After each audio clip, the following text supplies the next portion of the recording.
أخطر ألعاب الملاهي الترفيهية تعرضك للموت. تعرف عليها. في هذا الفيديو سنعرض لكم أخطر أنواع ألعاب الملاهي المخصصة للترفيه، ولكن تعرض حياتك للموت، ومنها أعزائي المشاهدين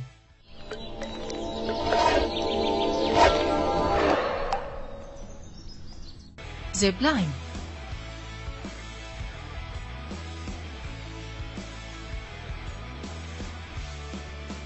لعبة رياضية مثيرة، ولكن تعرض حياتك للخطر، فهي عبارة عن لاعب يقوم بتوصيل الكابل إلى القضبان الخاصة للعبة، ويتم توصيلها في يده، ويتم ربط حزام أمان في وسط جسمه، وتبدأ اللعبة بالسير بسرعة عالية وسط ممرات خطيرة ومنحدرات صعبة، فهي مخصصة للمتعة والإثارة، وصممت باستخدام أحدث التقنيات الحديثة حتى لا تعرض اللاعب للخطر. واللعبة تجعلك ترتفع عبر السماء بسرعات تصل إلى 50 ميلا في الساعة.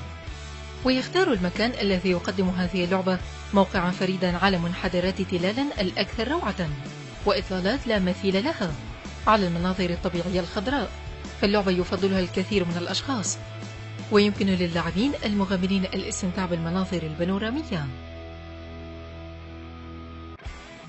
ألبين كوستر هي لعبة مثيرة، عبارة عن جرار صغير بعدة عربات لحمولة اللاعبين للسير على القضبان في ميل شديد الانحدار، يصل بسرعة قصوى إلى 25 ميلا في الساعة، به نظام جديد مضاد للتصادم، يحتوي على نظام كتلة متحركة فريدة يسمح بمعرفة موقعك على المسار، ويحتوي أيضا على نظام رفع خاص به لسحب جرارات المتواجد بها اللاعبين إلى أعلى الجبل، وممنوع سير الجرار على القضيب للخلف أثناء السير على المصعد لمنع الخطورة على اللاعبين.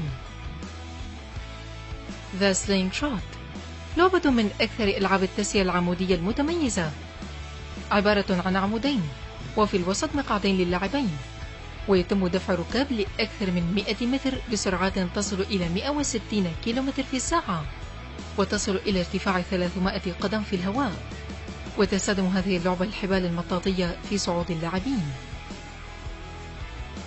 The Tempesto هي لعبة عبارة عن قطار صغير يسير على قضبان مرتفعة مموجة بشكل خطير جدا، ويسير بسرعة قصوى تبلغ 63 ميلا في الساعة على ارتفاع مذهل يبلغ 154 قدم عن سطح الأرض في لفائف عالية السرعة متعددة، وبمجرد الوصول إلى الارتفاع المرغوب يتم قلب القطار رأسا على عقب قبل حدوث الانخفاض عند 90 درجة تقريبا في حلقة انتظار.